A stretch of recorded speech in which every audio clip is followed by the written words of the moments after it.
গোপাল ভাঁড় নামটা শুনলেই কেমন একটা হাসি আর বুদ্ধির ঝিলিক চোখে ভাসে, তাই না? কিন্তু একবারও কি ভেবে দেখেছেন এই হাসির গল্পের আড়ালে আসলে কি লুকিয়ে থাকে? নিছক কি বিনোদন? না। আজকের এই বিশ্লেষণে আমরা ঠিক এটাই দেখব। একটা খুব চেনা গল্পের ছাল ছাড়িয়ে দেখব এর ভেতরে থাকা কূটনীতি, মনস্তাত্ত্বিক লড়াই আর কি অসাধারণ সব কৌশল। বিশ্বাস করুন, এটা শুধু একটা গল্প না, এটা একটা আস্ত মাস্টার ক্লাস। যে কোনো বড় ষড়যন্ত্রের শুরুটা কোথায় হয় বলুন তো? খুব সাধারণ, খুব মামুলি একটা জায়গা থেকে। এই যেমন এখানে মহারাজের একঘেয়েমি, ব্যাস, ওই ধুরন্ধর মন্ত্রীর জন্য এটুকুই যথেষ্ট ছিল। দেখুন, লোকটা কি চালাক। সে কিন্তু সরাসরি কিছুই বলছে না, শুধু মহারাজের বিরক্তিকে একটু উস্কে দিচ্ছে আর মনের ভেতর প্রতিদ্বন্দ্বীকে অপদস্থ করার বীজটা পুঁতে দিচ্ছে। আর এখানেই রাজনীতির প্রথম চালটা কিন্তু দেওয়া হয়ে গেল।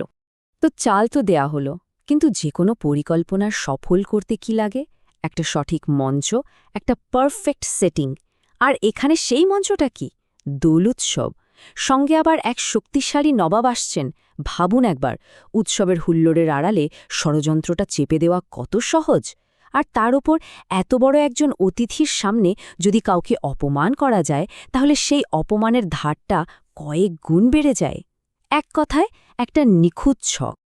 একদিকে যখন রাজসভায় এই ক্ষমতার নোংরা খেলা চলছে, গল্পটা ঠিক তখনই একটা জাম্প কাটে, আমাদের নিয়ে যায় একদম সাধারণ মানুষের কাছে। আর সেখানে কে আছে? গোপাল। সে কিন্তু কোনো রাজকীয় ষড়যন্ত্রে নেই। সে কি করছে? সে একটা সত্যিকারের সমস্যার সমাধান করছে। বাজারের ওই ক্ষতিকর রাসায়নিক রঙের জন্য বাচ্চারা দোল খেলতে পারছে না, তাদের আনন্দটাই মাটি হয়ে যাচ্ছে। এই যে দুটো ছবি, একদিকে ধ্বংসের ছক আর অন্যদিকে সৃষ্টির চেষ্টা, গল্পের আসল সুরটা কিন্তু এখানেই বাধা হয়ে যায়।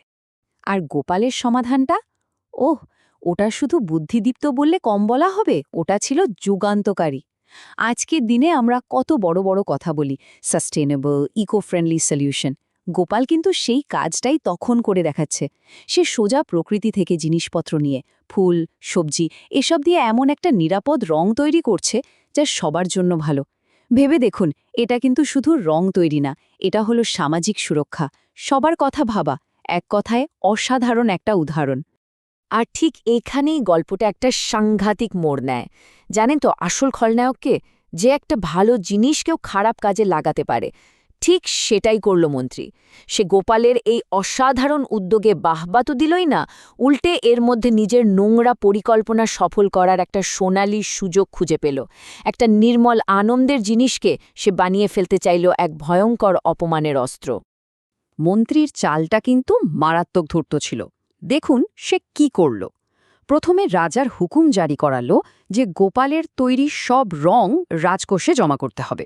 ব্যাস, গোপালের হাত থেকে রঙের কন্ট্রোল চলে গেল। এরপর সবার চোখের আড়ালে ওই বিশুদ্ধ ভেষজ রঙের মধ্যে মিশিয়ে দেওয়া হলো বিছুটি চূর্ণ, মানে চুলকানির গুঁড়ো। লক্ষ্যটা পরিষ্কার, একেবারে ডাবল টার্গেট। এক, নবাবকে সবার সামনে অপদস্থ করা, আর দুই, পুরো দোষটা সোজা গোপালের ঘাড়ে চাপিয়ে দেওয়া। তাহলে গোপালের সবচেয়ে বড় অস্ত্রটা কি? ওর পর্যবেক্ষণ ক্ষমতা, মানে অবজারভেশন স্কিল। যেই না মন্ত্রী ওর নামে অকারণ প্রশংসা শুরু করল, সঙ্গে সঙ্গে গোপালের মাথার মধ্যে একটা অ্যালার্ম বেজে উঠল। কারণটা কি? কারণ সে জানে আচরণেরই হঠাৎ পরিবর্তন, এটাই ষড়যন্ত্রের প্রথম সিগন্যাল। ওই যে বাংলায় প্রবাদ আছে না, অতিভক্তি চোরের লক্ষণ, এটা গোপালের কাছে শুধু একটা প্রবাদ ছিল না, এটা ছিল একটা ক্লু। সে সঙ্গে সঙ্গে বুঝে গেল খেলার ছক পাতা হয়ে গেছে। তো সেই বিশেষ দিনটা এলো, দোল উৎসব। নবাব এলেন, কিন্তু রাজসভায় পা দিয়েই তিনি এমন একটা অসম্ভব ধাঁধা ছুড়ে দিলেন যে গোটা সভা একেবারে থ হয়ে গেল। রাজা কৃষ্ণচন্দ্রের সম্মান তখন রীতিমতো সুতোর উপর ঝুলছে। প্রশ্নটা কি ছিল? একটা বুদ্ধির মারাত্মক প্যাচ। রং ব্যবহার না করে কাউকে রঙিন করা যায় কিভাবে? বুঝতেই পারছেন, এটা শুধু একটা সাধারণ ধাঁধা ছিল না, এটা ছিল নবাবের পাওয়ার প্লে। তিনি আসলে দেখতে চাইছিলেন রাজা কৃষ্ণচন্দ্রের রাজসভায় এমন কেউ আছে কিনা যে তার এই ইন্টেলেকচুয়াল চ্যালেঞ্জটা নিতে পারে। আর সবচেয়ে মজার ব্যাপার হলো, রাজা অন্যকে ফাঁদে ফেলতে গিয়ে এখন নিজেই ফাঁদে পড়ার ভয়ে কাঁপছেন। আর এই রকম চরম সংকটের মুহূর্তেই তো আসল খেলোয়াড়ের পরিচয় পাওয়া যায়, তাই না? যখন পুরো রাজসভা দিশেহারা, কারও মাথায় কিছু আসছে না, ঠিক তখন গোপালের মাথায় একটা মাল্টি লেভেল প্ল্যান ঘটতে শুরু করেছে।